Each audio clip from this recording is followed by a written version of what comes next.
I'm Jen Taylor Skinner, and this is the Electorette. As Congress devolves into gridlock and the courts grow more partisan, it's governors who are stepping up to lead. Across the country, Democratic governors are protecting reproductive rights, they're keeping healthcare accessible, and they're pushing back against Trump's chaos. With critical races in Virginia and New Jersey just days away, I'm joined by Ofirah Yheskel of the Democratic Governors Association to talk about what's at stake, how governors are shaping national policy from the ground up, and why this year's election could redefine Democratic power heading into 2026. So, without further ado, here is my conversation with Ofirah Yheskel.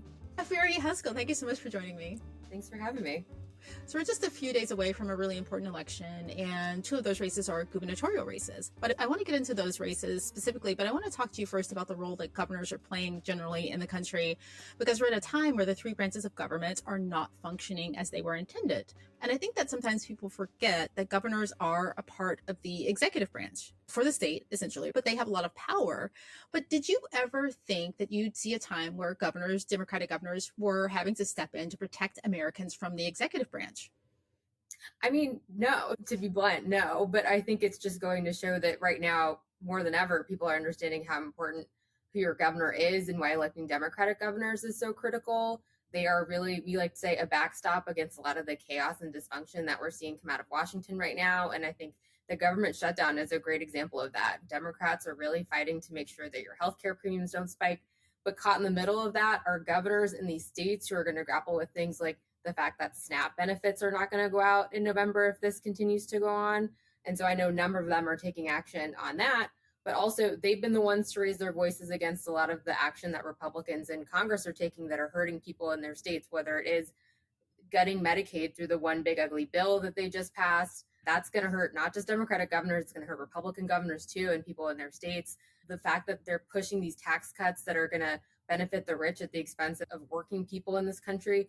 But also, whether you care about economic issues and putting money back in your pocket, Democratic governors are definitely taking action and have receipts on that. They're also protecting your fundamental freedoms every day, whether that's abortion rights, the rights to marry who you want to marry, voting rights. I think tick down the list of all the reasons that Democratic governors are more important than ever. And so that's why these two races we have in less than a week are even more critical, because they're an opportunity for us as Democrats to, one, get some wins on the board and some momentum, but also to elect two incredible women to lead these states. And I think continue that progress that Democratic governors are continuing every day.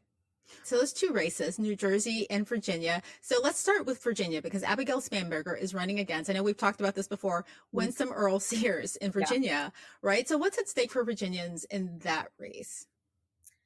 Quite a lot. I mean, it depends on what kind of leader you're looking for. If you're looking for a leader who's going to stand up to the Trump administration when he takes action that hurts Virginia, Abigail Spanberger is the person that you want, not Winsome Sears. Winsome Earl Sears is the current Republican lieutenant governor of Virginia, is deeply extreme on issues like abortion rights. She wanted a Texas-style abortion ban. She's called people who get abortions wicked people. She said that people who are reproductive justice advocates, that their turn will be coming too. I could go down the list. She says a lot of things that are really worrying, but she also on the debate stage said that discriminating against somebody because they're gay is not discrimination. But not just on those issues. She also has been silent when it comes to Trump's attacks on Virginia's economy.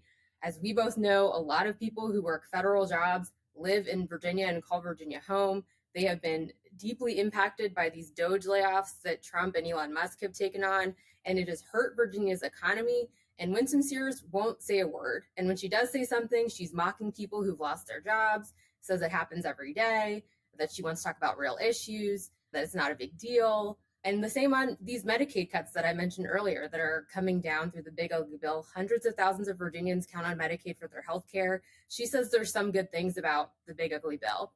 I think that's a little disqualifying. So if you're looking for somebody who cares about making sure that your bottom line is looking a little better every day, Abigail Spanberger not only is unafraid to stand up to the Trump administration when it hurts Virginia, she's also rolled out plans on the economy and affordability so she can lower costs on healthcare, housing, energy, things that are touching us every day in our day-to-day lives. And so to me, there's a really clear contrast of why it matters that we elect it. And Virginia is the only state where we can flip from red to blue this year. So if people are looking for a place to channel your energy, this is a great one and a great one to send a message to the national landscape about how people are feeling about Trump 2.0. And on top of all of that you've said about Winsome Sears, she's also a flip-flopper. I remember back before 2024 when she said that Trump was a liability to the party and she wouldn't support him, but now her tune has changed. So that's another reason. But also this race is really interesting because she's vacating the position of lieutenant governor. So you have another woman running for lieutenant governor on the same ticket, right? She has a Republican. Her lieutenant governor candidate is a man named John Reed, who has scandals of his own. But on Abigail's side, we have Ghazala Hashmi, who's wonderful, is in the state Senate in Virginia, and I think would, again, the person who's lieutenant governor is the president of the Senate in Virginia, breaks a lot of ties. And I will, again, come back and hit Winsome Sears on this. She broke a tie on the floor of the state Senate on protecting access to birth control in Virginia. You would think that was a very straightforward thing to be in favor of. She is totally against that. And I think it just goes to show, yet again, is out of step with where Virginians are on an issue as simple as that. But yeah, Ghazala Hashmi, great. So New Jersey, Mikey Sherrill. So what's going on in that race? Well, we're really excited about Mikey Sherrill too. We actually happen to have two really badass women with national security backgrounds running for governor in both these states. Mikey Sherrill is a former U.S. Navy helicopter pilot. She's a former federal prosecutor. She also flipped a district in Congress from red to blue in New Jersey in 2018. And she, just like Abigail, is running on making sure that we're lowering costs for people in New Jersey. She has a day one state of emergency plan to lower energy costs. Just the other day, I was talking to somebody who lives in Bozeman, New Jersey, and they were telling me their energy bill was over $1,000 last month. So it really is an issue that is critical and hitting home for a lot of people in New Jersey. And she has a plan to do that, to make sure that the economy and lowering costs is happening in New Jersey. But she's running against Jack Ciattarelli, who's a two-time loser. He's been a perennial gubernatorial candidate, is running for a third time this time. And we think Mikey Sherrill will make him a three-time loser. And he is 100% MAGA, has said he has no daylight with Donald Trump, can't find a single thing to disagree with him on. I think you and I, Jennifer, sitting here today, could find any number of things, a single thing to disagree with him on, but he says he won't do that. And even when there's projects like the Gateway Tunnel that are critical for New Jersey and the infrastructure for people to move back and forth between New York and New Jersey and commute every day, it's a critical project that Trump has decided to threaten through the federal shutdown. 100,000 jobs in New Jersey that are on the line. Jack Ciattarelli says he's on the phone with Trump every day, won't say a single word to him about that either. So again, if you're looking for a leader in New Jersey who's going to stand up for you, no matter what's happening at the national level, I think Mikey Sherrill is going to be that leader. And she really is focused on these kitchen table issues. So we're hoping that she can pull it off. And we also have the chance to make some history in New Jersey. If she's elected this year, it'll be the first time in 60 years that we'll have 3 consecutive terms of Democratic governorship in New Jersey. So it's an opportunity, again, to, I think, really send a message as a party and get some points on the board. Excellent, excellent. But I have to go back to, you're on the phone with him every day and you can't find a single thing. Can't find a single thing. That's incredible. I'll hand that to him, right? That's a talent. Yeah. But can you remind us of what Democratic governors have been able to do since, I guess, January 20th of this year? Yeah, I mean, if you care about any number of issues, Democratic governors have the receipts to back it up and have taken action on that. And we think they're the leaders of this party, the best messengers in this party. We're a little biased, but I think it's true. They've taken action. Kathy Hochul comes to mind in New York. She's done an inflation refund check. That's money that's going back into New Yorkers' pockets. A lot of our Democratic governors are figuring out ways to put money back in your pocket, whether that is lowering energy costs, passing a tax cut. They're fully funding your kids' school. They're fixing the damn roads like Gretchen Whitmer in Michigan. They're protecting your rights. And so I think people are feeling more and more that if you want a leader who's really paying attention, hearing you, and then taking action on that, I think Democratic governors are really in a position to kind of listen, take action, and the results, I think, speak for themselves. So we like to say around here that Democratic governors get stuff done, and I think that really is true. And I was really happy to hear about the Health Alliance, the Healthcare Alliance, that grants people access or protects their access to vaccinations and other science-based healthcare. My state was included in that, and that was a big deal for me. Yeah, and I think we're seeing more and more of it. While Trump and Republicans are maybe passing the buck on keeping people safe or keeping them healthy, Democratic governors are figuring out ways right now where they can work together to do any number of things, whether that is this health alliance, whether it is, I know a number of our governors in New England have been trying to figure out how they can work together to lower energy prices. Any number of things that you can think of, they're working together. There's a reproductive health alliance amongst our governors. Mm-hmm. So I think they really have banded together on figuring out where there's opportunity for collaboration. And I think when they do work together, it really does show that your governor has a lot of power and who they are really does matter. And so Democrats currently hold, you can correct me if I'm wrong here, 23 governor's seats across the country. And so these two races would put us at 24 because we're holding on to New Jersey, right? Mm-hmm. And that's not insignificant. Having 24 Democratic governors across the country in a time like this is really important. But what does that mean more broadly, right? Increasing the number of Democratic governors, what does it mean for the nation at large? Well, one, it would be the most governors we've actually had in recent memory. I think we haven't had that many Democratic governors since the Bush administration. So one would be making history for us. Two, it would mean that we have 10 women Democratic governors in this country, which is historic. We have 8 right now. There's an opportunity to make more history there. But I think what we see is when we elect Democratic governors, they're all really good colleagues, as funny as that is. They really do like talking to each other and working together. And I think when you have more of them in the ranks, you see that it really is critical that they're working together, talking together, have a lot of the same values and priorities that they're working on.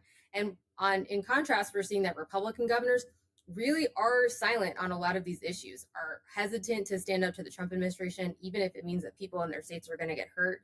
I think SNAP is a great example of that. What's happening with the National Guard and Trump trying to overreach and usurp the authority that governors have as commander-in-chiefs of their National Guard instead is something that Republican governors used to really throw up their hands and scream about during the Biden administration. But now that it's happening in the Trump administration, we see they're a little bit quiet about that. And again, on any number of issues that are happening at the federal level, Republican governors don't really seem to be willing to pick a side or go against the president. And so who your governor is really does matter, because there's a lot of dysfunction and chaos, like we talked about, Jennifer, that's coming from the federal government right now that I think people do not like. And Democratic governors, I think, are unafraid to stand up for people in their states. So what can people do between now and the elections on November 4th to help? If you're in the state, if you're in New Jersey, in Virginia, or if you're not, what can people do?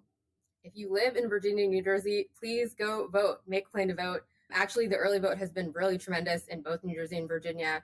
We had 1 million early voters already in Virginia. That didn't happen until the Friday before Election Day in 2021. So that's great momentum. But if you have not voted in Virginia, please go do it and then call 3 of your friends to do so. And the same in New Jersey. Early vote just started this past weekend.